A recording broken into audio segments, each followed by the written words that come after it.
မနေ့စောစောဘိတ်ထဲမှာဘာမှမရှိသေးတဲ့အချိန်ကြက်ဥပြုတ်တစ်လုံးစားလိုက်ပြီးဆိုပါစို့အခုဆိုရင်တန်ဆင်းတဲ့ protein ဓာတ်တွေဟာတစ်အစာအိမ်တွေကိုတိုက်ရိုက်ရောက်ရှိသွားပါပြီတခြားဘာအစားအစာမှမရှိတဲ့အတွက်ဒီကြက်ဥပြုတ်ဟာအစာအိမ်နဲ့တိုက်ရိုက်ထိတွေ့သွားပါတယ်အစာအိမ် acid ကလည်းကြက်ဥကိုချက်ချင်းဝန်းရံလိုက်ပြီးမာကျောနဲ့ protein ဖွဲ့စည်းပုံတွေကိုစတင်ဖြိုခွဲပါတော့တယ်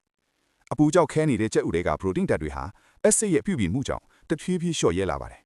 အစာကြီး enzyme တွေက protein မျက်နှာပြင်ပေါ်မှာကတ်သွဲလာပြီးရှည်လျားတဲ့ protein ကျုံးမြင်တွေကိုသေးငယ်တဲ့အစိတ်ပိုင်းတွေအထိဖြတ်တောက်လိုက်ပါတယ်။အစာအိမ်ရဲ့အားကောင်းတဲ့ညှစ်ထုံမှုတွေကကြက်ဥတွေကိုလှည့်ပတ်ချေဖြတ်ပေးတာကြောင့်အစာချေစနစ်ကိုပိုမိုမြန်ဆန်စေပါတယ်။မာကျောတဲ့ကြက်ဥပြုတ်ဟာတဖြည်းဖြည်းပျောက်ပြောင်းလာပြီး protein ကျွေဝတဲ့အစာချေအယောညွန့်အဖြစ်ပြောင်းလဲသွားပါတယ်။အလွန်လောက်ကျဉ်ညက်သွားတဲ့အခါမှာတော့ဒီအယောနိုးတွေဟာခန္ဓာကိုယ်ကစုပ်ယူဖို့အတွက်ဥထင်း small intestine စီကိုဆက်လက်ထပ်ခွာသွားပါတယ်။ဗိုက်ထဲမှာဘာမှမရှိတဲ့အချိန်အစာချေတာဟာပိုပြီးထိရောက်မှုရှိတယ်လို့ကျက်ဥကရတဲ့ protein ဓာတ်တွေကိုလည်းဥသိန်းကော်နေကောင်းကောင်းမွန်မွန်စုပ်ယူနိုင်ပါတယ်။ကျမ်းမာရေးဘုဒ္ဓဓာတ်တွေနောက်ထပ်သိချင်တယ်ဆိုရင်တော့ကျွန်တော်ကို follow လုပ်ထားကိုမမေ့နဲ့ဦးနော်။